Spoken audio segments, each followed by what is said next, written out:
وهب لله تعالى مزرعته بمنطقة القصيم، وهي أكبر مزرعة نخيل في العالم، كنت فقيرا لدرجة أنني عجزت عن الاشتراك في رحلة للمدرسة قيمة المشاركة فيها ريال سعودي واحد، رغم بكائي الشديد لأسرتي التي لم تكن تملك الريال.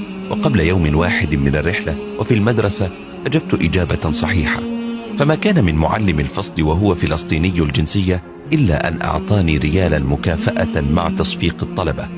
حينها لم أفكر وذهبت مسرعا واشتركت في الرحلة، وتحول بكائي الشديد إلى سعادة غامرة استمرت أشهرا.